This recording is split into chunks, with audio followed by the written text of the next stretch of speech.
ऐसी कमसिन उमरिया, गुलाबी चेहरा, हिन्नी जैसी चाल, इस अदाकारा ने अपनी पहली फिल्म से हिंदी फिल्मी जगत में तहलका मचा कर रख दिया था। अपने समय की बोल्ड अदाकारा, जो भी रोल मिलता उसे बखूबी निभाया करती।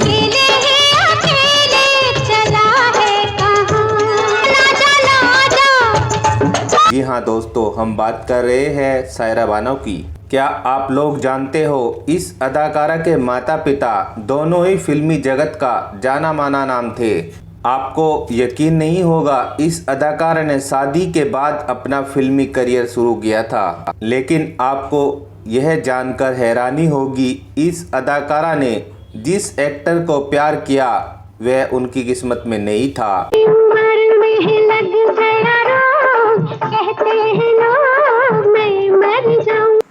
बल्कि अचानक उन्होंने एक ऐसे एक्टर से शादी कर ली जिसकी उन्होंने कभी कल्पना भी नहीं की थी। क्या है इनसे जुड़े किस्से, जानेंगे और भी बहुत कुछ। आप बने रहेगा हमारे साथ। मैं हूं आपका दोस्त एंड होस्ट M.A. चौधरी। आप देख रहे हैं बॉलीवुड स्टार सफरनामा। आज हम बात करेंगे सायरा बानो की। इस वीडियो के माध्यम से जानेंगे उनकी फिल्मी करियर कैसे शुरू हुआ और निजी जिंदगी का सफर कैसा रहा। सायरा बानो बचपन से ही अपनी मां की तरह अदाकारा बनना चाहती थी।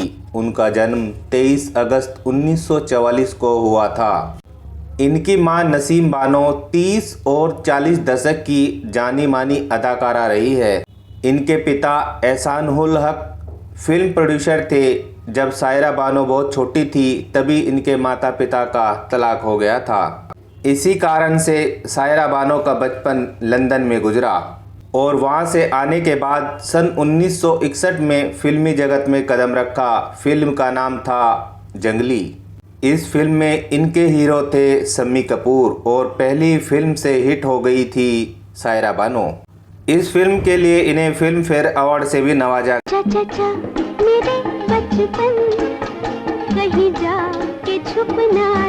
गया। इन्होंने फिल्मों में 23 साल तक काम किया और 44-45 फिल्मों में लगभग काम किया। 1976 तक इनकी फिल्में लगातार आती रही और 1984 तक उन्होंने 4 या 5 फिल्में में काम किया।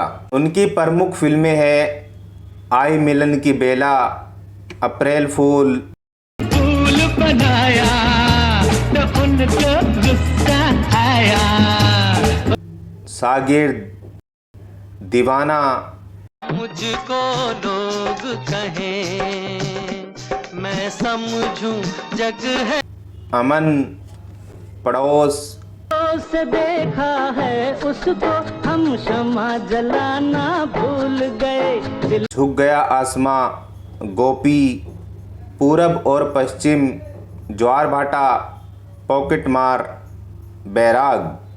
आइए अब जान लेते हैं उनकी निजी जिंदगी के बारे में। सन 1964 में आई उनकी फिल्म आई मिलन की बेला। जब रिलीज हुई उनके साथ में थे राजेंद्र कुमार। इस फिल्म के बाद दोनों ने एक साथ 2 फिल्में और की और दोनों की प्रेम कहानी यहीं से शुरू हो गई।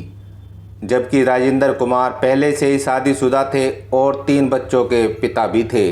इसके बावजूद भी दोनों ने शादी करने का फैसला कर लिया था। दोनों एक दूसरे के प्यार में पागल हो गए थे। इनके प्यार के चर्चे चारों तरफ गूंज रहे थे।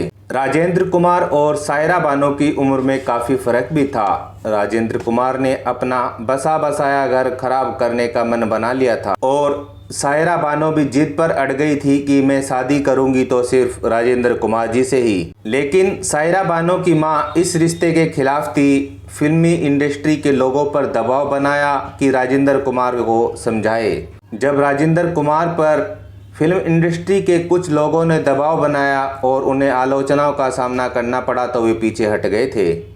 लेकिन सायरा बानो तैयार नहीं थी कि वे पीछे हट जाए। जब सायरा बानो का जन्मदिन आया 23 अगस्त 1966 को, राजेंद्र कुमार अपनी फैमिली के साथ सायरा बानो के पास आए। ये सब देखकर सायरा बानो अपना आपा खो बैठी और रोने लगी। पार्टी का सारा जश्न गम में बदल गया और उसी समय उनकी मां ने दिलीप कुमार जी को कहा कि वे सायरा बानो को रिक्वेस्ट करके मनाएं और मेरी बेटी को अच्छी तरीके से समझाए कि वो ऐसा ना करे। फिर दिलीप कुमार ने सायरा बानो को एक अलग कमरे में ले जाकर बातचीत की और समझाया कि तुम उनका घर क्यों ख़राब करना चाहती हो, तुम खूबसूरत हो, कोई भी तुमसे शादी कर लेगा। इस बात पर सायरा बानो गुस्से में आ गई और उनसे बोली, क्या तुम मुझसे शादी करोगे? सायरा बानो का जवाब सुनकर दिलीप कुमार जी दंग रह गए और कुछ ऐसे हालात बन गए कि 2 महीने बाद उनकी शादी फिक्स हो गई और उसी साल उनकी शादी भी हो गई, जबकि उनकी उम्र में भी 22 साल का फ़र्क था। लेकिन दोस्तों, क्या आप लोगों को पता है कि इस जोड़ी की मिसाल दी जाती है? क्या शानदार जोड़ी है। शादी के बाद दोनों ने एक साथ फिल्मों में काम किया। दुर्भाग्यपूर्ण दोनों को कोई संतान नहीं हुई। इस वजह से दिलीप कुमार ने दूसरी शादी भी की सन 1981 में आसमा नाम की लड़की से, लेकिन 2 साल बाद यह शादी भी टूट गई। दोस्तों, ये शादी कैसे भी हुई हो, कुछ भी हो, लेकिन सायरा बानो और दिलीप कुमार जी ने जैसे इस बंधन को निभाया, यह एक वाकई काबिले तारीफ़ है। दोस्तों, मैं आशा करता हूँ यह एपिसोड आपको काफ़ी पसंद आया होगा। आपके पास यदि दिलीप कुमार और सायरा बानो से जुड़ा कोई किस्सा हो तो हमें कमेंट में ज़रूर शेयर करना। अब मैं आपसे इजाज़त चाहता हूँ, फिर मिलेंगे एक ऐसे ही बॉलीवुड स्टार सफ़रनामा को लेकर। धन्यवाद।